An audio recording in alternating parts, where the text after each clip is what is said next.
Hello my friends, Gene from Regular Guy Mountain Biking. In this video we'll be checking out Bash Guards. We'll be talking about what they are, how they help you, and why we love them so much.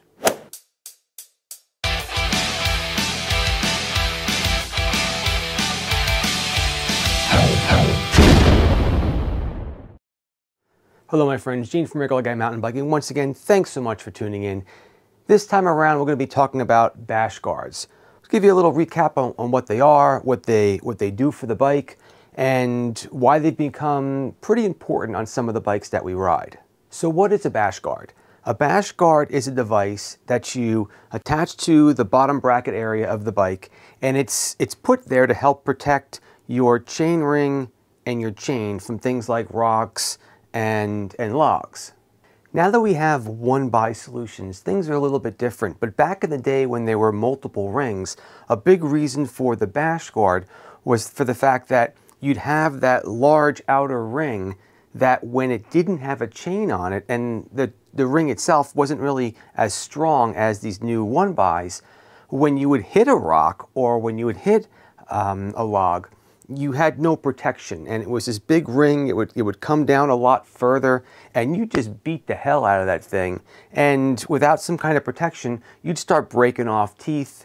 They would start to get kind of bent, and the chain wouldn't interact quite as well. So a Bash Guard was designed to help protect those rings, and very, very important, especially when we had the multiple rings up front. Another type of Bash Guard, which is not here, but I'm going to put a picture on the screen right now for you, is a Bash ring. So what we would used to do is, if you had 3 rings, most of us didn't use that big old Joe Mama ring up on top. We used the middle ring and the granny. We'd take that big one off, and we would put a Bash ring on. All right? So that would, again, help protect the middle ring.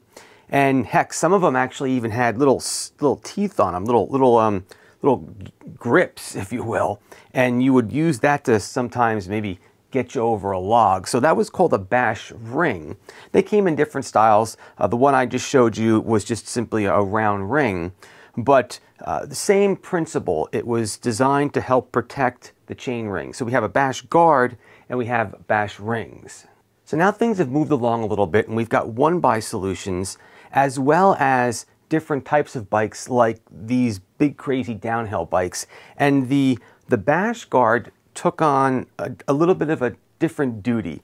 Not only was it designed to help protect the ring, you also started seeing Bash Guards with chain tensioners, and sometimes, like in this one, chain guides. Since you aren't shifting from rings anymore, the goal is to keep that ring and that chain together in one place. And as your gears would shift up and down, sometimes the bend in the chain, right, the way it's crossing all the way up and all the way down, since you weren't moving this up and down, sometimes that chain line could be a little bit tough, and you would use the chain tensioner and the chain guide on the Bash Guard. Okay, usually was the same unit.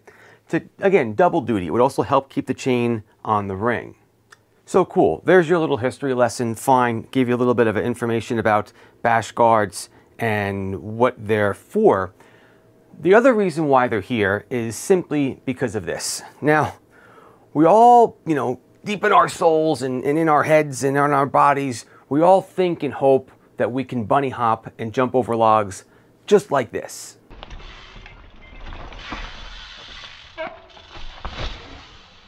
But in reality, we're doing it a little bit more like this.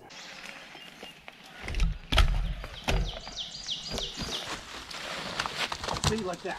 Gotcha.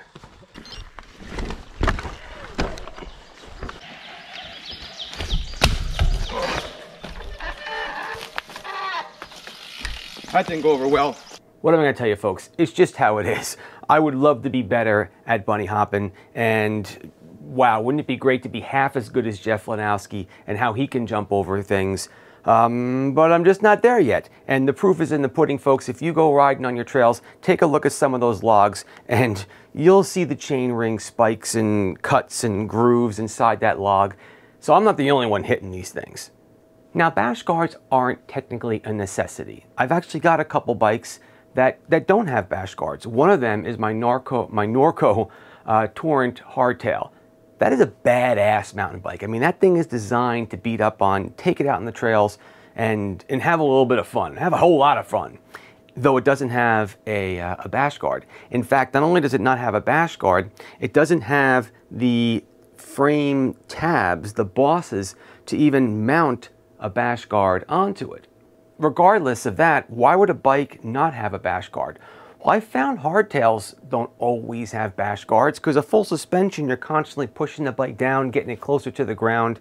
And a hardtail, especially like my Torrent, I take it out in some crazy stuff, but since I'm not compressing and dropping that bottom bracket down, I don't feel quite the need for it, even though I'm certainly using it on some aggressive trails and riding.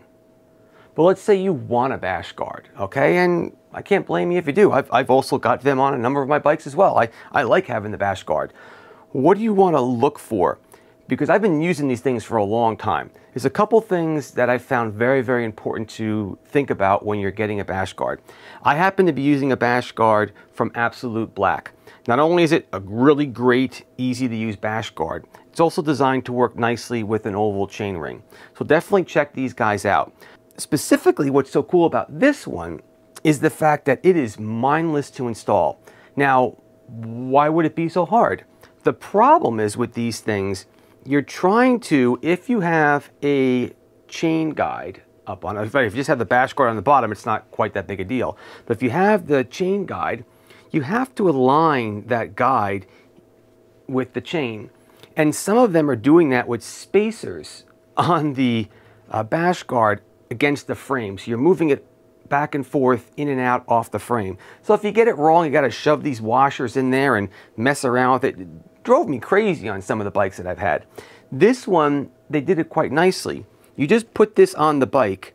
You can put a spacer if you need to, depending on the style of the bike's design, right? Depending on how the suspension linkage is set up. Sometimes it might get in the way, so you can move it a little bit off. But what you do is the in and out is done just on the chain guide. It makes it so simple. They give you a couple little pieces, couple different spacers, and you use them to move the chain guide in and out. So ease of installation is definitely a big one. But the other really important thing to be able to do with these is move the chain tensioner or the chain guide out of the way. Okay, so let's just say you have to get the chain off, or let's just say for some reason your chain happens to fall off. It really shouldn't fall off because that's what this thing's supposed to do, but let's say it does. Okay, well it works out quite nicely. You just turn it up and then you can take the chain off, you can reset it or do whatever you need to do. Some of them aren't that easy to work on. Some of them have these little levers you got to pick up and they crack and fall off. Some of them are just really annoying and you have to loosen a screw and move it up and around, then you got to reset it again. This one works out great. So hats off to the Absolute Black guys when they designed this bash guard with the chain guide. I think they did a really good job and it works great on my bike. So if you're looking for one, take a look at these guys. They did a really good job.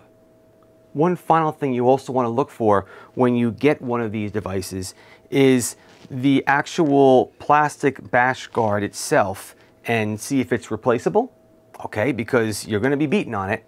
And some of these come with different size ones, or you have to get one the correct size from the beginning. The size is based on the chain ring. If you get one of these that goes in too small, it's too little, the chain ring might actually be too big and might come out past the bash guard, which defeats the whole purpose of having it. Okay, so you want to make sure you get the right one. Sometimes when you order these, it'll actually ask you what size ring are you going to be running. Tooth, right? 28, 32, 30, what are you running? And then based on that number, it'll come with the proper size plastic piece that'll be used to take the hit and protect the chain ring and the chain. Okay, folks, that's my spiel on bash guards. questions back to you. Do you use them? Do you like them? Do you like them as much as I like them? Because I don't get over things all that well, so these things come in pretty handy for me. And I'm just curious if there's any other things that you'd like to mention, or tips or tricks about these that possibly I forgot, that maybe some of the other users of these devices would like to know about it as well. All right, give me your comments, thumbs up, please subscribe to the channel, and I will answer questions if you put any of them down below. I always love doing that. Hopefully I'll see you on the trail soon. Keep the party on the pedals, my friends, and I will catch you later on in the next video.